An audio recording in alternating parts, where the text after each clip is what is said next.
Hey everyone, it's me again. Just wanted to give you your fifth set of Tier 2 words for Skills Lab or Literacy. It's our 7th grade year, so we're looking at the 7th grade standard of language, and it's acquire and accurately use grade appropriate words. So this is our way of making sure that you learn these words and then are also able to correctly use them, not just in this class, but in any situation in your life. Your first word is corrupt. This is an adjective, and it means to be dishonest. So I'm sure you've heard this a lot with politicians because they're always talking about like, oh, well, so-and-so is corrupt, and they're trying to use this word as a illustrator of how they're dishonest or they're deceitful or untrustworthy. You just can't trust a person who's corrupt. I use the sentence, the corrupt leaders of the company embezzled millions of their employees' pensions. And embezzling means you steal the money or you've stolen the money. And corrupt leaders will do that. They'll say, oh, give me your money. We're going to invest it for you. And then, if they're corrupt, that means they're dishonest. So they're stealing it. If I look at The Outsiders, we have Dally as the corrupt character. He's the one that does things dishonestly. You really can't trust him for a good portion of the book. And Ponyboy is just like, yeah, he's got some issues. But, he does turn out okay, I guess I should say. But he is definitely a corrupt character. In English class, you'll use this word as a character trait. And in social studies, especially your 8th grade year, you're going to talk about big business. And those are those really, really wealthy business owners that then are very corrupt and, they treat their employees poorly and are focused solely on making lots and lots of money and not really caring about the general public. Your next word is perplex, and this is a verb, and it means to be puzzled, to be confused or puzzled. So this is your Tier 2 word. Anytime you want to say confused, remove that word from your vocab and use the word perplexed. You can use it with perplexing or perplexed. Anytime you've been baffled, dumbfounded, or bewildered, you are perplexed, okay? I want you to picture you're taking a test and the directions tell you to get up and leave the room and never come back. I'm pretty sure that every single one of you would be like, what is going on? Now, I know a few of you would be like, yeah, get me out of here. But the look on your face at first would be like, what is going on? Demonstrating the idea that you're perplexed. Okay, again, this is a character trait that you can use in English class. Loathe, it's a verb. If you loathe something, you hate it. So again, throw out the word hate, replace it with the word loathe. If you're loathing something, or if you loathed, or somebody loathes something, this is all replacing the word hate. And I've got detest and despise here.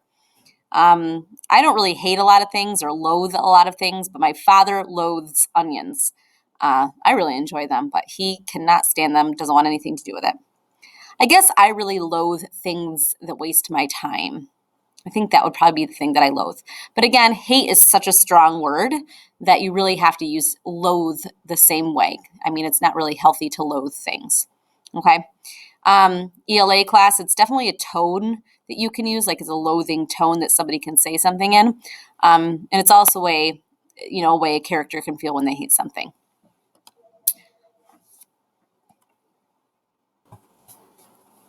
Okay, so this word is utmost, and it is an adjective, and it means to be at the maximum or at the highest degree.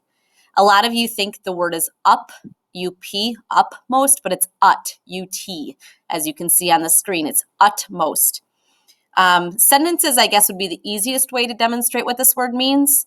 You have the utmost respect while listening to a speaker or to your teachers or to your parents or to your grandparents. At least I hope you show the utmost respect. Putting the utmost effort into your project. It is of the utmost importance that you are quiet during fire drills. Utmost means the same thing as maximum, though, and I would really use it like that when you're thinking about replacing that word maximum, okay? The colonists had reached their utmost patience with Britain, which is why we ultimately rebelled against them. You really want to think about this word as you're showing something at the highest degree. You've reached the highest level that it can be. Like the Olympians, they are at the utmost level of their fitness capabilities or their, I guess, level of competition-wise.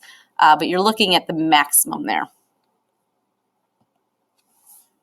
Next word, I love this word. Oh my gosh, it's verbatim and it's an adverb and it means word for word. So you've actually probably heard me say verbatim before because when we use text evidence, when we're writing our short responses, you have to write your text evidence for the most part verbatim from the text, meaning word for word using the same words. It means literally, identical, precisely, verbatim. I would like you to write this verbatim. It basically means you are saying every little thing that I am saying exactly the way I'm saying it. If you look at my sentence, the second sentence, it says the parrot said verbatim what my father had said. I don't have a parrot. It's just a sentence, you know. Sometimes you have little siblings that will sit there and mimic exactly what you're saying. They're copying you verbatim. And again, they might seem annoying, but it's actually flattery because they want to be just like you. For your connections, your ELA class, obviously writing text evidence. Social studies, if you're referencing your documents and your DBQs, you should also be copying things verbatim. And math and science specifically, you have to follow formulas and you have to follow the lab expectations verbatim, or things do not work out the way they are supposed to. So just keep that in mind. The next word, and I believe the last word of this session, is flagrant, which is an adjective, and it means very clear or obvious. I like to think of this one as flagrant fouls. They're obviously fouls. My sentence here is the player was ejected for his flagrant foul, meaning it was so clear and obvious that they were trying to foul somebody. Another thing is like flagrantly cheating.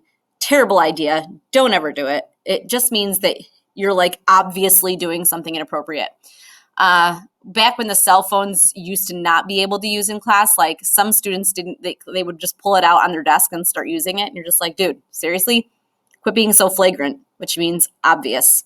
Okay, it's apparent, blatant, noticeable. Social studies, you're going to hear about these bills and laws and constitutions and blah, blah, blah, and they're trying to make things very flagrant or obvious and clear. They want people to be able to take these laws and use them appropriately and not abuse them. So they have to be flagrant or clear. You should also, in English class, if you're asked to choose text evidence, choose the obvious or clear text evidence that supports what you're trying to say. Okay, so flagrant just means obvious or clear. All right, this concludes our session. I hope you learned some new words. Make sure you follow directions that are given by your teacher next.